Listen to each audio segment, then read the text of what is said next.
انسان سے ایک دم کوئی غلطی کیوں ہو جاتی ہے؟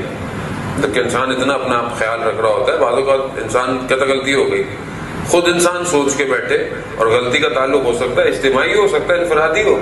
کیوں ہوتی ہے؟ کیونکہ انسان بعض اوقات جو کام کر رہا ہوتا ہے اس کے اثرات اس کی روح کے اوپر مرتب ہونا شروع ہو جاتے ہیں، لیر لگنا شروع ہو جاتی ہے.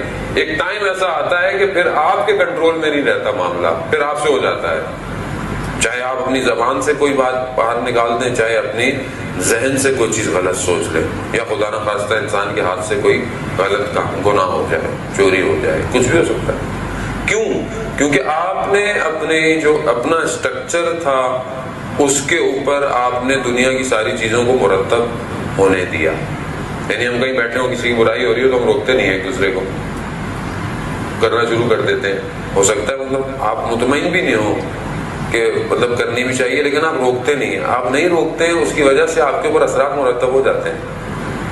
اگر آپ روک دیں اس بات کو وہیں پہ تو اس کے اثرات مرتب نہیں ہوں گے آپ کے اوپر، لیکن آپ کی روح اس کے اثر کو لے لیتی ہے. روح بالکل ایک سفید کپڑا ہے جان محترم. سمجھ لیں کہ جیسے روزہ ہے، روزے سے آپ اس کو بہت آرام سے ریزمبل کر سکتے ہیں. صبح آپ اٹھے، آپ نے سحری کی، آپ نے نیت کی، آپ نے روزہ رکھ لیا، نماز پڑھی. اب روزہ ایک سفید کپڑا ہے جو آپ سارا دن لے کے گھوم رہے ہیں. اب اگر خدا نہ خواستہ کوئی غلط بات کی، جھوٹ بولا، تہمت لگائی، غیبت کی، بہت ہنسی مذاق کوئی حد درجے سے باہر کر لیا، خدا نہ خواستہ کوئی غلط چیز سن لی، کوئی دیکھ لی، اب اس سفید کپڑے پہ دھبے لگنا شروع ہو جائیں گے.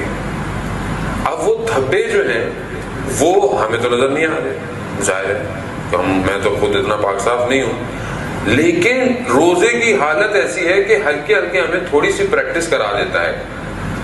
یہ جو بے چینی اور اضطراب پیدا ہوتا ہے اور عبادت کی طرف مائل نہیں ہو رہا ہوتا، یہ ان دھبوں کی وجہ سے ہے.